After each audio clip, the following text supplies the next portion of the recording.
I didn't want to stop and start recording again. I need a drink of my coffee this morning.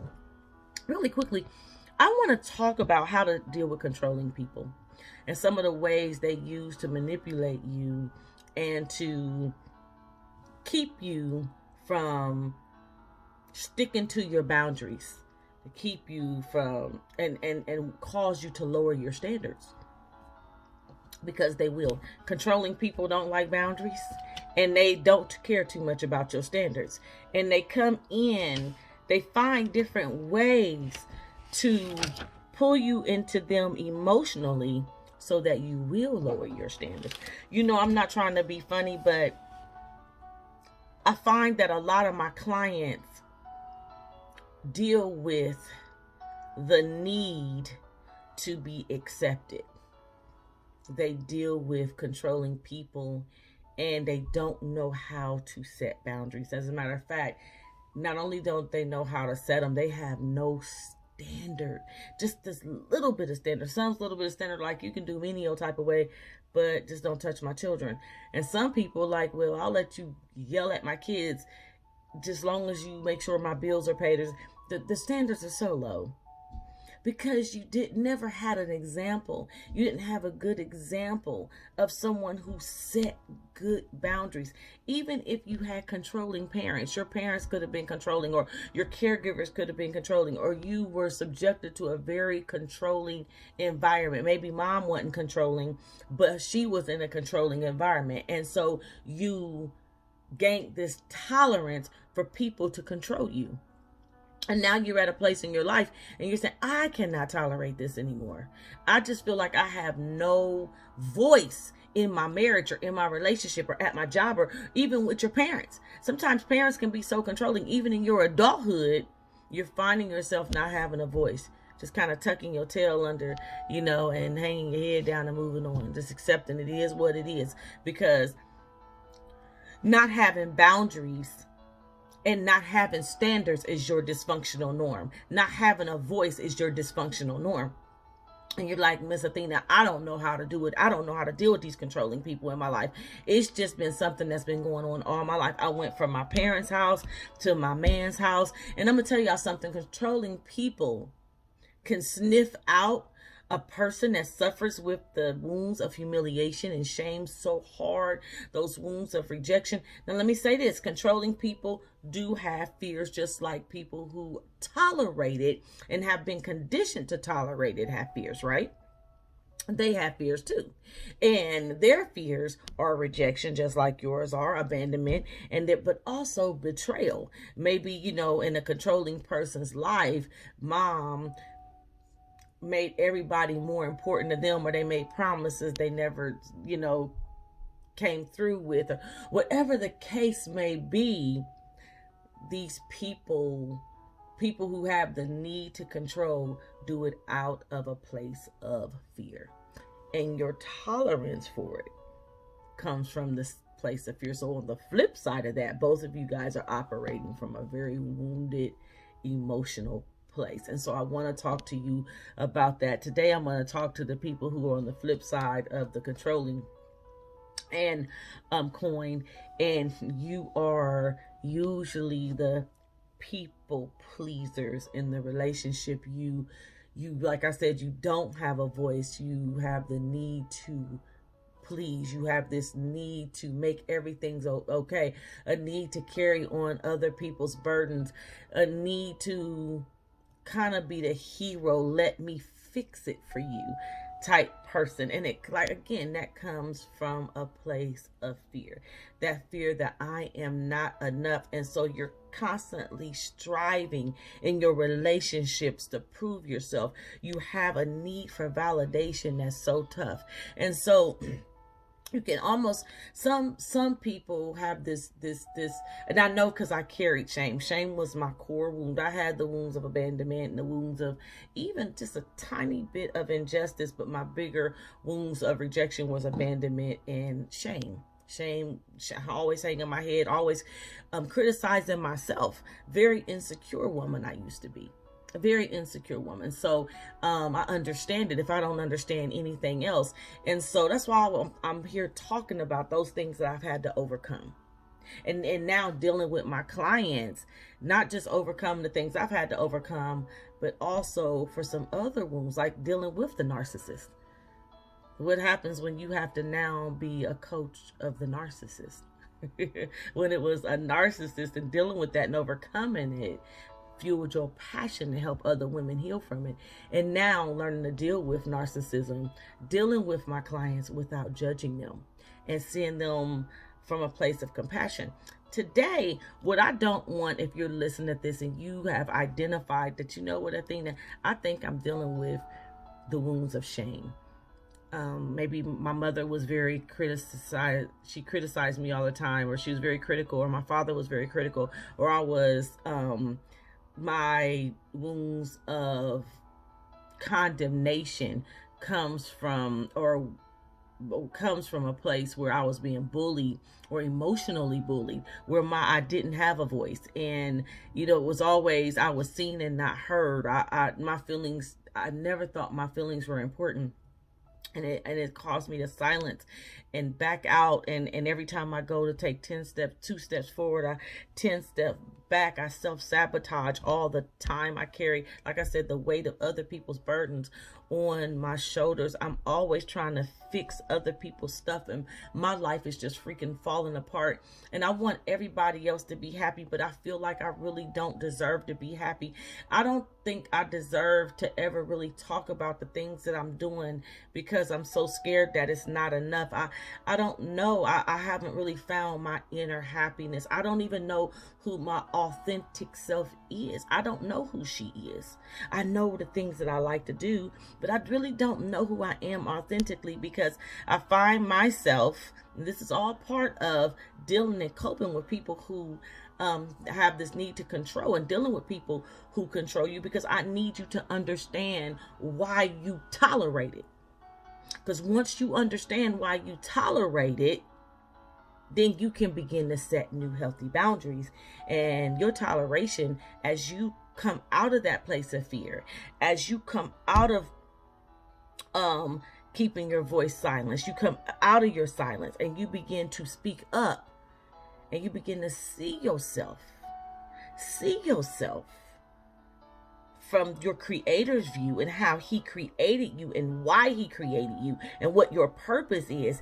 And you begin to envision your life the way your creator envisioned your life. Not what mom did to you. Not that mom didn't have time for you. Not that mom or dad or whatever situations or experiences in your life caused you to silence, caused you to feel bad. If somebody touched you and made you feel, you know, unworthy, whatever it was that you feel unworthy, because shame says I'm unworthy. Shame says I'm inadequate. Shame second guesses. Shame is double-mindedness.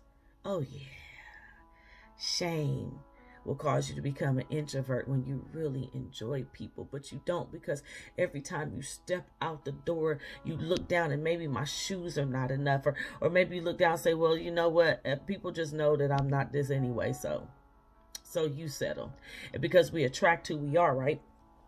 So people who deal with a lot of shame, who operates from the wounds of shame, usually attract people who have the need to control, because most controlling people ain't gonna get away with it with too many other type of people. You're just not gonna do it. They have to be able to be in environments where somebody allows them to be emotional bullies. And when you are operating from the wounds of shame and humiliation, then 9 times out of 10 you opened yourself up to be with an emotional bully, because they can't bully everybody. They have to have that person who will continue to hang their head. Like, you're nothing. You will never be nothing. I don't even know why I'm with you anyway. I tolerate you. I tolerate you and these kids. And then they turn around and maybe they'll come in the room or do whatever they have to do. You know, oh, babe, I didn't really mean that. You know, I just be frustrated, or I drink what I'm drinking. I say this to you. And then you believe it, because the truth of the matter is, when they are criticizing you, when they are coming at you, you tend to believe what they say anyway. We attract who we are. We attract our inner voice. Who you believe you are, you attract, and who you believe you are not, you attract at the end of the day. You attract who you believe. You attract who you believe that you are. And that's just the truth. You attract that. If you feel unworthy, you're going to attract unworthy people. And so how do I deal with the controlling people in my life? First of all, I want to show you ways that people are manipulating and control you. And how do I set boundaries? So one of the ways is, I'm going to say gaslighting. Gaslighting, when you come to a person and you tell a person how you feel about something, like, babe, I feel like, you coming in at 2 o'clock in the morning. I just don't want, I don't like that. And they go completely off. Like, I'm here. I pay the bills. They go in a rage. Okay. They start raging. They begin to silence you right then. Right then. I'm here all the time and I pay the bills, and you're going to try to tell me you're not going to control me. You ain't going to control me. I'm here every night, whether it's 2 o'clock in the morning or 1 o'clock in the morning. I'm here, and you're not going to tell me what I can and can't do. Just because you insecure. No, keep your da-da-da-da-da and da-da-da. However they tell you that. And now, the next time they come in at 2 o'clock in the morning, do you find yourself confronting it anymore? Or you just lay in the bed hurt? Because you know that if I go confront this, and I'm telling them I have these standards, because clearly right now I don't have standards. I don't know how to do it. But instead of setting boundaries, you try to set a boundary. You try to set standards. He came at you so hard, or they came at you so hard. It could be your mother. It could be anybody. You go to your workplace. You be like, every day I come in, you got your purse on my desk. Like, you get somebody come back, like, their reply is, you worried about petty. You worried about my purse on your desk? I just sat it there for a hot second. Gee, Monique, Christmas. You should be happy it's COVID that we even got a job in here. You worried about, like, you don't have the right to set boundaries. You do have a right to set boundaries. Number one, you have the right to set boundaries. And as you begin to address those wounds that keep you scared and stuck and not have a voice, you're saying, Athena, I'm ready to heal. But I have these people around me. You have to speak up and enforce your boundaries, no matter what they are. People will try to make you feel, one thing about controlling people, they try to make you feel that you don't have the right to have standards and boundaries. But you do. But you do. Another one is they do not respect your time. They don't respect your time. Somebody don't show up. Y'all set a date and they don't show up at all. You go to try to tell them about it, and they give you all these excuses like, man, I got my son and I was taking care of my son, or I was taking care of my mother. Would you think you more important than my mom? You're not more important than my mom. You like, that wasn't even the conversation. The conversation was you didn't call to tell me you were taking care of your mother or your son. So they don't respect your time. And when you try to set your boundaries to say, and standard to say, listen, if you can't show up when you say you're going to show up, then I expect a phone call. Well, people who are manipulated and controlled don't want you to check them ever. They don't want those standards. They don't want you to have those standards. And I'm going to tell you something. Can I say this to y'all for real? And I'm going to keep this real short. I said 15 minutes, y'all. I'm about to get too close. So I'm going to get off of it. People who are controlling, let me be honest with you. We attract who we are, right?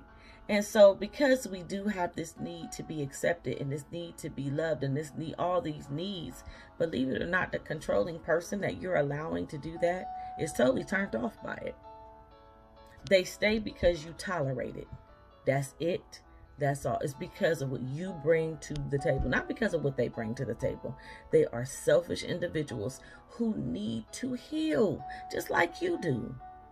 Let me tell you what's unattractive. What's unattractive is when somebody comes at you, and instead of you enforcing your boundaries, for you to allow them to overstep their boundaries and you lower your standards just to keep them in your life. You have now turned them off. But they will continue to come because they know that they can get whatever they can out of you. And that's the truth. People can't give you what they don't have.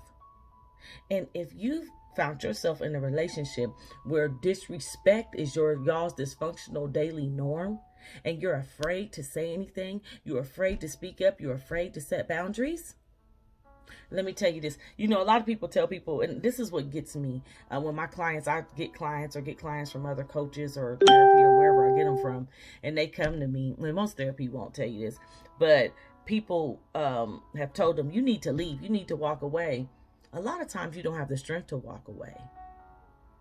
But what you can do right now is start your healing journey. What you can do right now is start picking up books and reading and understanding why I think the way I do, why I operate the way I do, why am I like this?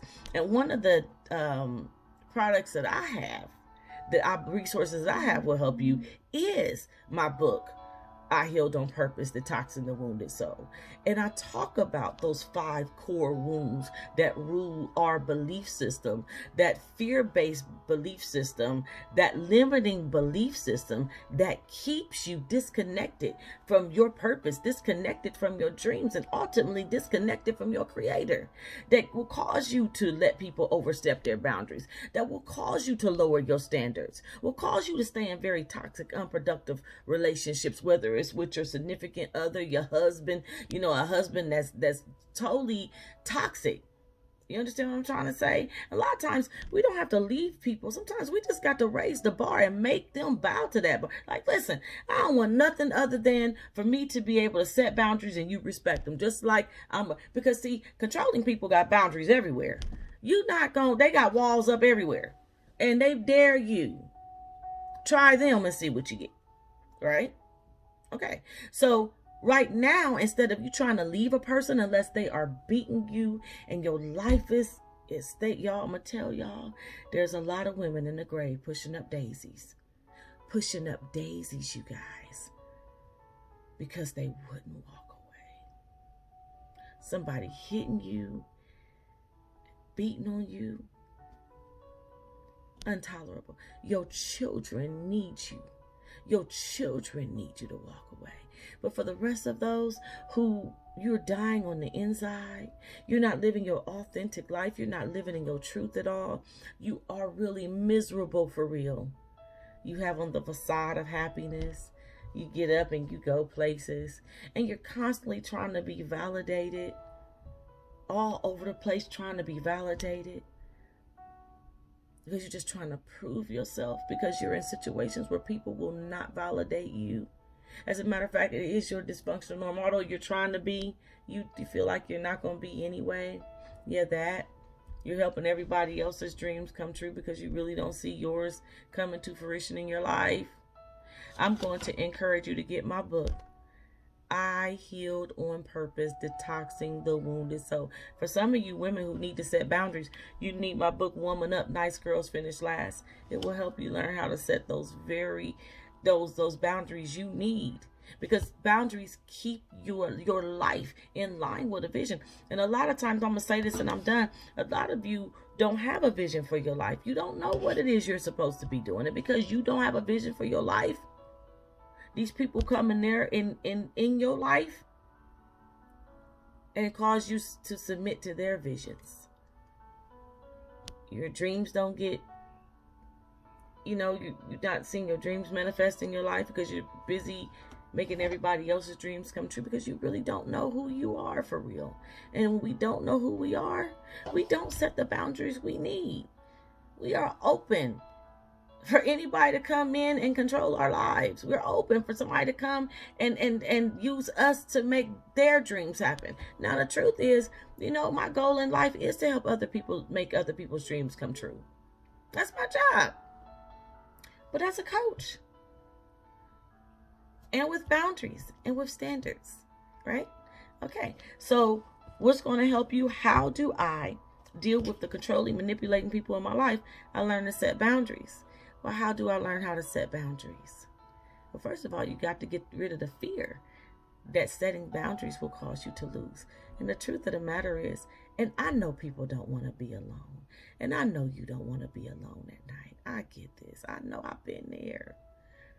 But I had to face that. I had to face being alone. I had to face it. I understand it. I get it. But it wasn't until I chose to be alone on purpose. Like, you don't get to control whether I'm alone at night or not. I'm going to go ahead and release this out of my life, because once I begin to heal, my tolerance for bullcrap changed. You understand what I'm trying to say? I couldn't tolerate it. I just couldn't tolerate it. It's like walking into a room that stinks really bad and you about to throw up, so you have to walk away so that you won't keep gagging. That's how my toleration was for it. I'm not handling that. I tell people now, you're not putting me on the defensive. I'm sorry, and I'm not changing my stand on it. It's not going to happen. And I mean it. That's just the truth. And that is so the opposite of who I was in the beginning. Okay? So you can do the same thing. So also reach out to me at www.athenathecoach.com if you need somebody to help you keep you accountable to your healing journey. Like, Athena, I am in a horrible situation. I ain't going to tell you to leave. I'm not going to coach you out of that situation. What I'm going to do is help you heal. Your tolerance for it, when you begin to heal, will change. And you'll make the choices that you need to make. You'll make healthy choices. And all the choices you need to make to bring your line in alignment with the vision your Creator has for you. Because what happens when we begin to heal? We begin to adopt our Creator's vision for our lives. And what is that? For you to prosper, be in good health, even as your soul prosper. To prosper, to be successful. To be successful in every avenue of your life. For you to live your best life. For your dreams to come true. Amen? You can do this. You can do this. You can take back control of your life. And live life on your terms. And blossom into a person that you never thought you would be. You're going to blow your mind. You're going to blow your mind. When you decide to heal, you're going to blow your mind. You watch and see. Watch. Listen, also, I am a Christian. I'm a minister. If you need me to pray for you, like Athena, I'm so stuck. And I'm not ready to make that move just yet. I'll get your book. I'll get both your books. I ain't ready to make that move. But can you pray for me? Drop the line down for me to pray for you. Inbox me. Email me. athenathecoach@gmail.com. I will pray for you. I got you. I'm here for you. Let me be here for you. Let me show you how to do this. Let me keep you accountable. Allow me to keep you accountable to your healing journey.